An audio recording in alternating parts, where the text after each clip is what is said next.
Greetings and salutations to our fine podcast audience. Welcome to episode 160. We made it. Yes, here we are. It's good. Brought to you by Dr. Pepper Strawberries and Cream. Which is the new flavor at It the is. office this week. I'm very thankful. For Valentine's Day. It was a Valentine's Day edition. We're filming this. Is it a Valentine's Day edition? I think that's why they brought it out It would have to during be. this time. I'm just All right. guessing. I don't know how We Dr. have- Pepper's Wait, marketing works, but- the soup, the commercial that was forever, the berries and cream guy? Wasn't that his thing? Really? On the Super Bowl? I'll tell you this, former staff member, current student ministry volunteer, Bill Kaufman, used to send me, and I guarantee you he doesn't listen to this, so this doesn't No, matter. he doesn't. He used to send me the guy well, who'd he go, was for a while. I know. berries and cream, berries and cream. It was a whole Dr. What the Pepper heck is commercial. that about? It's a Never little heard of tiny this. dude.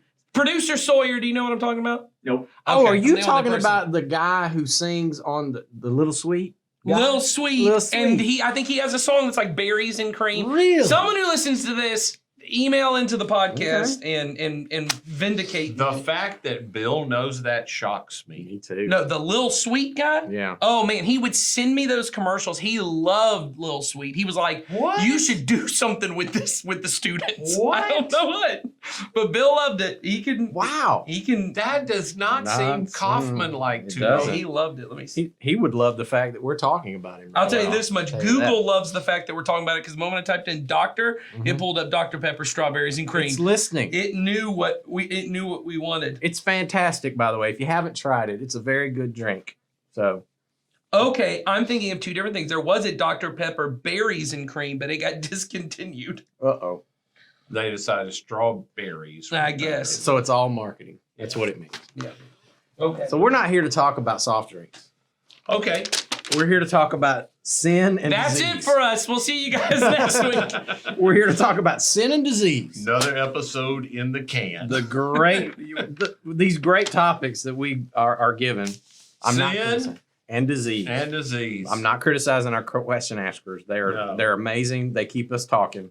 They give us a reason to sit here in front of these cameras. I want to be clear. You do not keep us talking. Whether we had questions or not, we probably all would be talking about berries and cream or some other Oh, thing. yeah. You guys keep us talking about productive things. Nathan and I talk a lot. Jason doesn't often talk as much. My wife will tell you I talk in my sleep. So I also about talk. the demons and ghosts that I see in our bedroom. So Dang. they freak her out. That's another podcast. My That's wife a whole other one. has found I drive cattle still in my sleep. You haven't done that for a long time. Gets in your blood. I'm like, hey, let's go. Are we sure that's cattle you're screaming Well, at? yeah. I've heard you scream at people that way. He's also screaming at the demons in his head. That's right. Stop it. Okay. Question for today. Can you please explain how disease and illness lines up with sin? I think that all bad things are a result of sin, but that doesn't explain why some are born with illness or they get cancer, etc. It doesn't seem to equal out that people who are afflicted are always that way because of their sins. That's the question.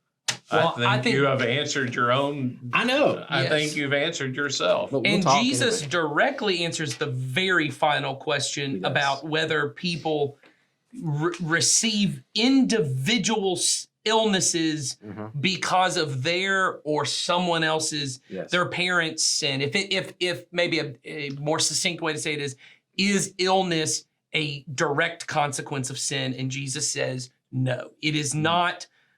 It is not karmic. I did bad. Now I have sin. cancer. Yeah, now I have an illness. Yeah. So read John chapter 9. Yeah. If you're wondering what we're talking about. That it's the most explicit answer to that question. Well, and then on bad things, there's the place where they come to Jesus. Mm-hmm. There's a tower that has collapsed, and there's a place where I don't think he says Pilate, but we know through history, Pilate basically murdered a bunch of Oh, people yeah. at that there was a little The temple. uprising They were at the giving temple, sacrifices. and they were giving their sacrifice. He just killed them and mixed their blood, Jesus says, with their Mhm. sacrifices. And Jesus basically says to people, you think because they died, they're more sinful than you? You got another thing coming. It didn't have anything to do with them being bad Right. people that any of that stuff happened. Mm-hmm. So So it is not the final part. Illness, disabilities, those things. God is not punishing individual people. with illnesses or disabilities. He is that's not in the sense that we think of punitive. I pick you out and you get it, and this person doesn't because they were a better or more moral person. Yeah, I was just trying to look through the list of questions there. So, can you please explain diseases and illness line up with sin? So they don't. So we can't. They don't line up in that. Yeah. You sin, and They're not one for one. no. But illness and sickness came into the world because of sin. Right. That is true. Mhm. So maybe that's where it began to get off track, or you heard that at some point. That I believe is true, that the world got broken with sin, and all the wrong things that we see happen in our world are a result of original sin that took place and unleashed evil in our world. And God, through Jesus coming and canceling the consequences of sin, and through the church expecting that the kingdom would begin to break out, and eventually at the end of this era, the kingdom will rule. Mhm. And then all of that will be done away with. That's the end of the book of Revelation. Right. Yeah. That's all going to be done, and we'll go back to the way that it was originally intended to be. So there won't be any of that. So that did happen through sin, but individual people, yeah, that's And what I have found, speaking more on a pastoral note, I do find that this feeling or this belief, I think it's ingrained in a lot of us. Even people who you wouldn't consider necessarily religious people, I sense that we all carry around this idea of if something bad has happened to me, if I get sick, or if someone I love dies, or something bad happens to me, there's this thing in us that we do want to line that up. We want to balance that out, so that, because to live in a world that feels just so random is often a fearful thing for a lot of people. yeah, it's a struggle for It's control. a real struggle. And so I think that tendency in you, and maybe you ask this question because you know somebody, that thing in us to try and balance the scales is there. And I think that's what's so beautiful about what the gospel can really do for us when we trust in it and in Jesus, to understand that thing in me that needs to have a reason for why this happens. No, I don't necessarily have to reconcile all of that, but I do know that what Ed just said is true, that in Jesus all things will be made new, all things will be made right. And there is a trajectory that history is on, that if I align myself with that trajectory, the kingdom of God, then those things will all be made right again. I don't have to. Balancing the scale is not going to do it. That's right. So, And trying to say that God causes things, that helps me to find purpose in it. I've never really understood that. God is at work in everything. yeah. And I have a really hard time putting the face of Jesus on that. He causes, children to be born with physical struggles. I have a hard time putting that on that. Can their families grow and develop and faith deepen and God work with them through that? That's true. But that doesn't mean he caused it. God's greater. God can bring about good without having caused the bad. Mm-hmm. I would need to be able to cause everything and plan every step out if I were going to. But that's because I don't have infinite ability to work through all kinds of things. God does. Well, and I think, you look at the life of Jesus, and what you see is everywhere Jesus goes, it seemed like, certainly within himself, the power of sin was completely nullified within himself. He never sinned. He didn't seem to live under that, but he willingly stepped into places of sin and suffering, whether it was sinful people or suffering people, or within the cross, taking on all sin and suffering. And there was this way that he allowed the power of heaven, which lies Ed has already said, one day we will live in the fullness of where there will be no sickness and there will be no, disability, and all of these things that are a result of sin will be gone away with. Jesus would heal those things, and he would do that. And then he sends out his disciples, and the empowerment that he has for us. And I think when we look at, and when we look at the sin and the suffering in this world, and we look at the brokenness in the world, for believers, I don't think our question should be, I get why your question is, because I think it's the question everyone has of, did God cause this? And the question is, where is God in this? And where we know is that God is right beside those who are suffering. And he is called, we talked about on Sunday, my job is to see where God is at work. And if I'm a believer and it does not lead me towards people who are sinful and suffering, I may not be following God where he's going, because where I know is God is among the poor and the brokenhearted and the suffering. And so when I look at that, Fred Rogers, Mr. Rogers, famous now phrase that has become viral of when he was young and he'd see tragedy, his mother would say, look for the helpers, look for the people who are helping. The point I think that we should take away is that God is calling me to be a part of the healing of this world and the healing of people. And he invites us to pray for healing. And there are people who just regularly experience things that you would have to call miraculous healing based on people praying and working and being involved in what's going on. And so I think when you see suffering in the world, I get why naturally we question, did God cause it? Did that person cause it because they were bad somehow? But Jesus' point, going back to John 9, is, the disciples want to have this theological debate of who caused this man to be blind? It's a man who's born blind. And I think Jesus is like, look, he's blind. He's not deaf. He can hear everything you're saying. Let's just heal the dude, because he goes, while there's still light in the world, let's go and let's work. Let's do the work of the one who's in the light. And now we don't know necessarily that just because I pray for someone to be healed, they're going to be healed. Or just because I go and work with someone, maybe my job is just to suffer alongside them and to be with them and to bring comfort. Yep. But certainly my goal is to move towards those who are suffering. But we think of that as a lesser thing than just What do you mean? Well, being with people. Being with people as just fixing it. And you just reminded me, I'm looking at the date. What date is this podcast? It's on February 28th. Okay, so I will not have preached this message yet, but I just finished writing it, so it's like in me right now. This idea that we have this perception of God and what he does with his power. And we often don't have a category for the way God intervenes in the world. We have this idea that God has the power to take away sin and evil. Therefore, he either is the author of it or he just eradicates it. And that's a paradigm of having power over something.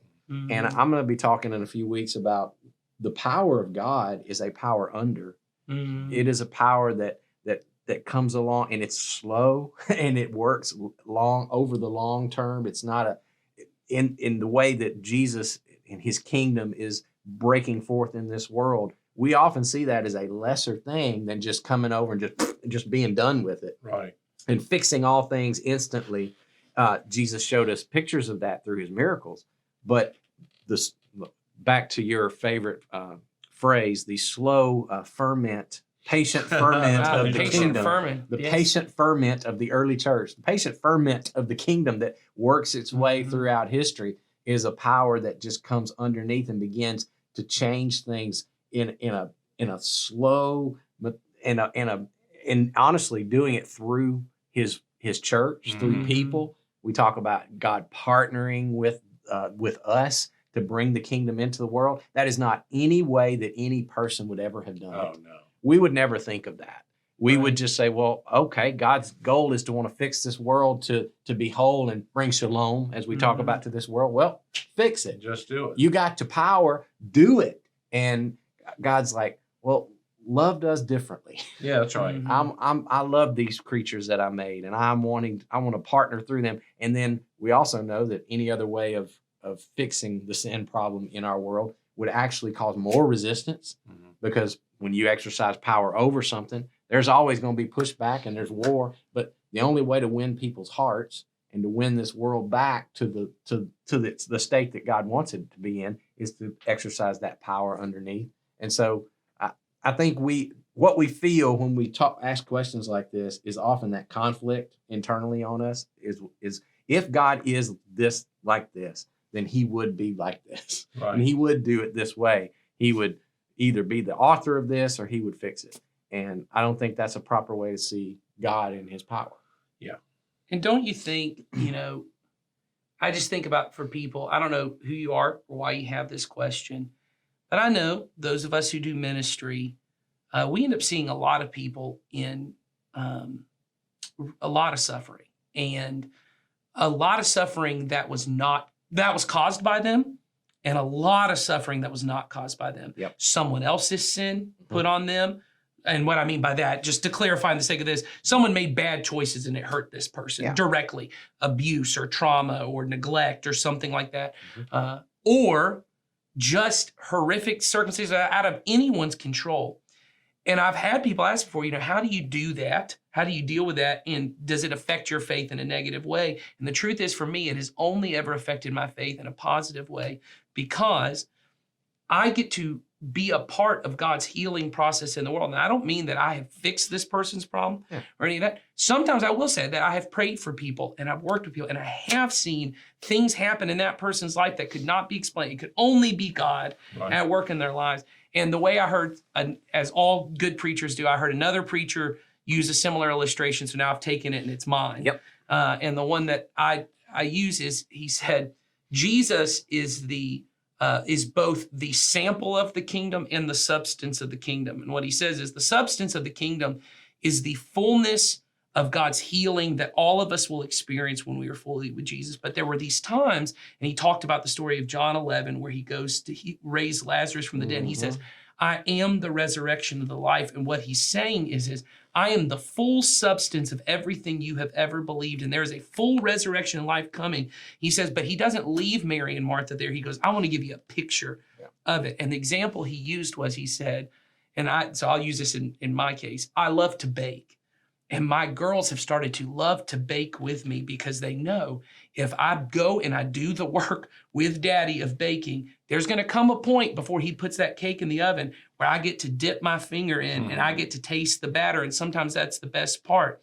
And he goes, that's what it's like when you work alongside Jesus with people who are suffering. Is sometimes it is heartbreaking and you never get to, not until we get to the substance of the kingdom will I get to see this person whole. He goes, but every so often you pray and every so often you work, and God goes, do you want a taste of the kingdom? Do you just want to get a little bit of a foretaste of what's this like? So this is what I'd say is, if the reason you're bringing this up is because you look at the brokenness of our world, or there's someone in your life who is suffering, from afar, I see how that wrecks people's faith. That you look at sin and brokenness and you go, that's horrible. And I can't imagine how some kind of peace or patience would be better than just fixing it. Sure. Until you get close with somebody and you get close to the suffering and you love people and you serve them and you become a part of God's thing, I think over time you start to see this taste of the kingdom. And to me, it has enlivened my faith. Not brought it down. And so I would just encourage you in the case to draw near and to pray about it and to trust that God's working good, whether it's going to come in the fullness of the kingdom, or maybe, just maybe, you'll get to see a taste of it now. And I think that's powerful. Well, I would encourage you on this thing too. I keep thinking, because I've had this question from people in lots of different ways. Like Jason said, people who aren't Christian who go, I must have done something wrong to cause this, or somebody. But I would just say you need to think this all the way through. If you're a follower of Jesus and you're the one asking this, that I believe all disease is caused by sin. Well, that would indicate that all consequences of sin are visible. But you probably also know you have sinned, and it hadn't been visible to anybody. The other side of that I always say to people is, have you ever received a good thing that you know you didn't deserve?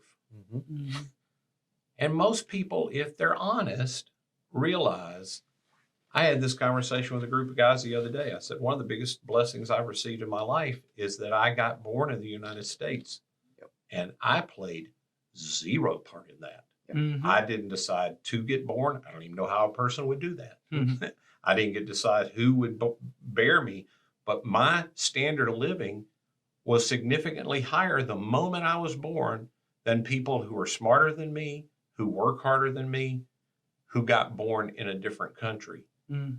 And so I got blessings that just came to me, Mhm. as evil and broken as I am. So there's good that happens to people that they don't cause. Yeah. And there is bad that happens to people that Mhm. they don't cause. And in both of those situations, God's at work. And I don't think we realize in a country that's as blessed as we are that a lot of the damage that is being done to us personally is being done by blessings that we feel like we somehow earned. Mm. Mhm.